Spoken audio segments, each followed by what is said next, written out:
Okay, so let's get started. I'm Gerrard Fisher of QSA Partners, and our title is How to Make More Money by Selling Less Stuff.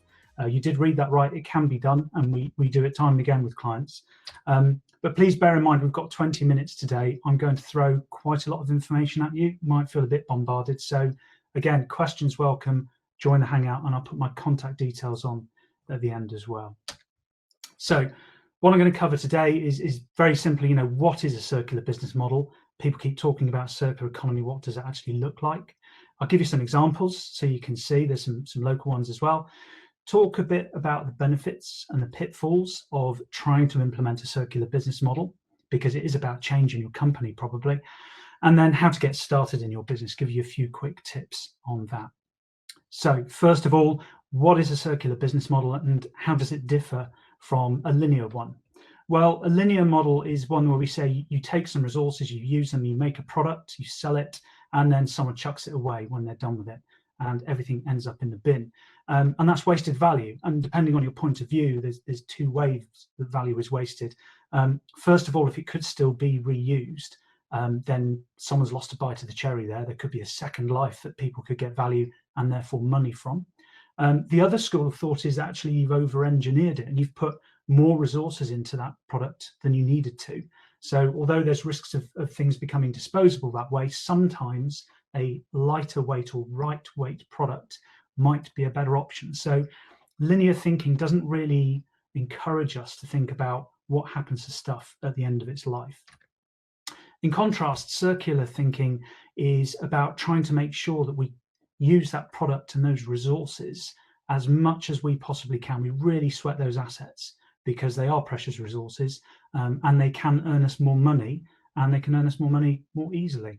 And the idea is that if you use and repair, then remanufacture, maybe reuse products, you're maintaining value in the product as a functional product, rather than getting to recycling and trying to recover material values. If you think about a typical complex product, it's probably worth 10 times as much as a product than it is as materials. And if you can keep it in those active phases, you're going to get much more value out of it. Now, what this really boils down to, although we might talk about resources and all that kind of thing, circularity, it boils down to your customers' needs. And circular thinking is really just another way of challenging how you see your customers' needs. And I'm going to talk about a simple example here. I know there might not be many clothing businesses online, but we can all probably imagine ourselves in a clothes shop trying to buy something like this lady in the picture.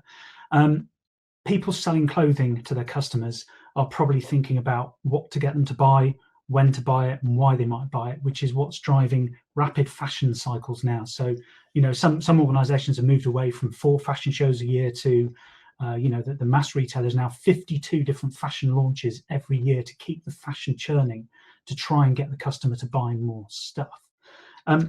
If you actually think about it, that customer's got probably one wardrobe at home of a limited size. It's not the TARDIS. And they've got a problem because you're cramming more clothes into that, and they're left with the problem of how to get rid of the ones they no longer need, or decide which ones they no longer need and then get rid of them. And actually, if you talk with many clothing retailers, they've got no idea how big their customers' wardrobes are, or how often they clear them out, or what problems that causes, or how people are dealing with those products. And that is actually a massive blind spot for those businesses. So we're just releasing some research today. I can post a link to this later if you're interested, but we've done some research into people buying used clothing, and actually half of women and a quarter of men are regularly buying used clothing. So if you're a clothing retailer, that's a challenge for you straight away if you're not selling used clothing. And 6 out of 10 of those used clothing purchases are replacing a new product purchase. Now, that is a threat to businesses, but equally it is a huge opportunity. And if you can facilitate that transaction, you can get more value out of the products you've already sold, and you can help meet the market need and get yourself more ingrained with the moving customer behavior, because this is going mainstream. It's a growing market, rapidly growing too. So let's move on to some examples. The idea is here that if you're changing your business model, you're staying relevant in the market, and you should be growing your market share, because I think we need to recognize, anyone who's been reading Kate Raworth, Don't Economics, anything like that, there's only a certain size of economy that we can sustain. and we might have to accept that the market will shrink. But if you grow your market share, you've still got at least the same chunk of pie to make profit from. So the first example is a local one. I'm not sure if they're online actually. Rick Moore and his team at Raw Workshop, absolutely phenomenal business model going on here. On top of that, some massive social impact as well. So big shout out to that. And they've got a number of different propositions they offer. But the one I'm going to focus on is the one where they collect wood that construction sites no longer need, and then they will either manufacture new products from it or sell it to domestic markets. You can go and buy wood from their trade shop. And the thing that the team does really well is understand the construction site customers' need, which is a timely pickup with a van that's small enough to get on site. It's cheaper than the normal waste management outlets, and it's maximising use of a resource that the construction site knows could be used, but isn't necessarily being maximised. And Raw Workshop will make a whole range of quality furniture out of that stuff as well. And that's, top of their list of things they do is make high quality furniture. So that premise as their proposition is very, very strong. Beyond that, there's massive social impact they deliver through the people that they recruit and the way that they work with them, and the confidence and skills they bring in that workforce. That is absolutely beautiful for anyone using their services, because they get a massive benefit from that, as well as getting a cracking business proposition. And this is just some examples here of the range of work they do. But if you haven't been either on their website or to their workshop, I highly recommend going and having a chat with them, because that's an excellent local example you can see. Second example I'm going to talk about is a company called Volk, who you may not have heard of. They used to sell truck tires that they would buy and retread and then sell on. Originally, they would do that for supermarkets, and the problem they had was they had to pay money to get hold of core, old used tires, and then retread them, and they were struggling to compete with cheap imports from overseas markets. At the same time, their customers were trying to bring their prices down, so they were in a sort of pinch point of pricing. And when we looked at what their customer needs were, really, their customers didn't really care about tires. They wanted trucks running. And so we helped them work out this tires as a service business model and implement it in their business. And actually that helped them design more durable tires, because once you remove yourself from the thinking that you've got to try and sell items, you can go, well, if I can make this one last as long as possible and I'm getting paid money for that, then I'm going to make it last for a very long time indeed.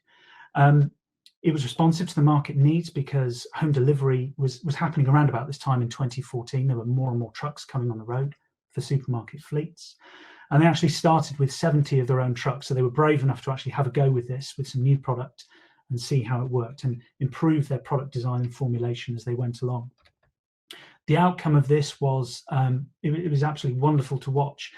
Their customers, the supermarkets, absolutely loved this offer, because it solved so many problems for them.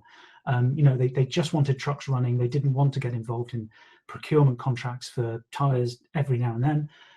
And it matched the home delivery boom.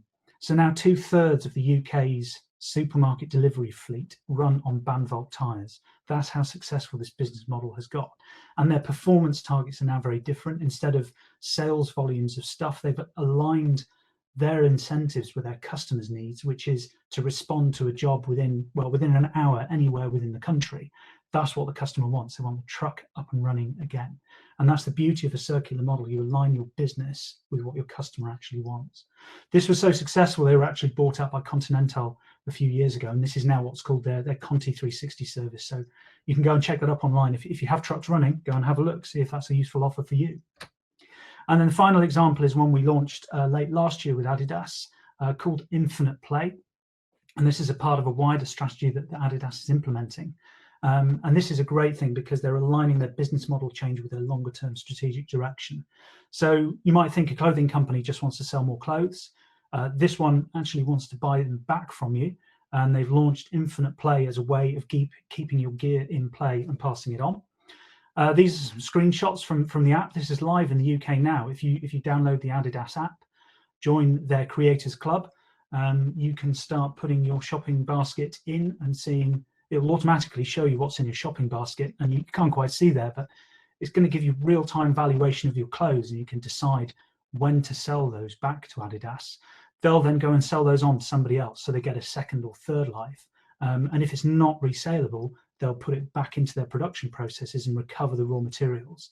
So they're actually insulating themselves from future raw material interruptions as well. So it's a brilliant example of getting material back into your system. So those are some examples. What about the benefits and pitfalls? The benefits of putting a circular model in place are really very clear. If you're aligning with your customer and really strongly identifying and matching their needs, then actually you get way more customer loyalty. And in fact, you might almost get customer lock-in because the barriers to competition become so high. The other fantastic thing you get is many more opportunities to serve them, because rather than a every now and then sporadic purchase that you might get, you get a constant relationship. And one company we worked with looked at switching from selling to renting product to their customers. And instead of 1 or 2 transactional opportunities, they got 6 or 10 from every single customer. And that's another opportunity to meet their needs and become more valuable to them. It does massively increase your resilience to business interruption. If you think back to Volk's example, okay, there might have been a drop in use of their fleet, so maybe their income has dropped during the pandemic, but their asset fleet is distributed, it's already there to go, and as soon as things pick back up, they are straight back up into business, up and running, and getting value back into their business. They haven't got to rely on supply chains bringing more materials in, because actually that's a very small part of that business model now. And then finally, the thing is, you are creating more value. You're definitely going to generate more profit. That might seem a little far-fetched, but we do the financial modeling with customers, and you would be amazed at the places you can find value. We've even done it for waste treatment companies dealing with human waste, and we can find more value there. So I imagine we can probably find it in most other business opportunities too. Obviously, there are pitfalls and challenges to negotiate. And the biggest one, as we've heard from some of the earlier discussions, is you need to innovate. And there's a key difference between being innovative with your product and how you design it, and being innovative with your business and how you run it. And actually, implementing a circular business model is a great way of testing how innovative your business really is. If you find this a challenge, it's probably a sign that you need to gear up and get more innovative. Where we struggle to implement most are the businesses that have got kind of bogged down and a bit run-of-the-mill, if you like. So it's a really good challenge there. But with innovation comes lots of change management, and you need to be aware of what you're taking on when you do this. You do need to have an honest approach to working with others to mutual benefit. So you might think of just buying stuff from suppliers at the moment, but in future they're going to become detailed, supply partners. And you might have to have open discussions with them about sharing some of that extra value you're generating. You're all in it for the very long term, and actually an open relationship is going to be the most beneficial to all of you. So you need to be prepared to do that. And then finally, one of the biggest ones, certainly for accountants, is the working capital increase. You're likely, if you move to a service model, to be building a big portfolio of stock that's going to sit on your balance sheet. And some people are wary of that. That's why linear business models have thrived so much until now, is you can keep your balance sheet lighter. But at the end of the day, those things, fine, they're liabilities on your balance sheet, but they're also assets, and they're what's underpinning the strength of your business. And anyone with a good investment brain will see, as with Volk's example, that's how you turn your business back up and make it resilient. Excuse me. So getting started in your business, how can you implement change? It really is about focusing on the customer and what needs the customer really has, not just why are they buying this thing, but what broader problem do they have, or what problems are created just by buying an item. Think about that very carefully, but consider it from 2 sides, because fine, you have customers and you might be able to serve them in a different way, and you're a supplier in that respect, but actually you're probably a customer of other people already, and you might find it easier to implement an upstream change rather than looking at the downstream. If you want to test this out first, easier to start talking with your suppliers and be more open with them maybe, unless you have a really trusted customer that you can go and have that open discussion with. So think about both sides of that coin. You can explore either area, and both are perfectly valid. There are lots of companies in Oxfordshire who can help you with those supplies. I mean, there's many examples. I know I've talked about Raw Workshop. I know there's Seacourt as a printing supplier. There's lots of different places you can go to explore that space. And then, have a process. But don't feel you have to stick to it too tightly. You know, it's a very simple thing about being flexible, but innovating with new ideas, picking out the ones that really feel like you can do them right now and getting them to a space where you understand what the commercial case would be and you feel safe testing it. And do test, you know, fail, but fail fast and learn the lessons, and then get a model up that works and scale and replicate that model, and then go back round the loop and try another one. Don't feel that you have to jump in one step to a service model, because service models are quite challenging to implement. There are lots of different business models along the way that you can try that help you understand circularity. So with clothing retailers, we're helping them explore the buyback and resell space rather than the service model quite yet, because that's a massive challenge for them to implement.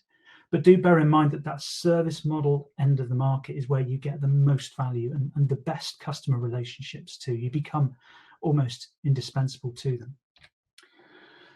So as you're implementing it, think about what is causing you to be linear and who benefits from that. Normally it's a waste management company perhaps, and the raw material suppliers at the front end. Think about what inspires circular thinking in your business and how you can align your incentives with your customer more carefully. And think about whether you're already buying or supplying something that is a little bit circular, and maybe you can grow that as an opportunity. That could be an easy place to start.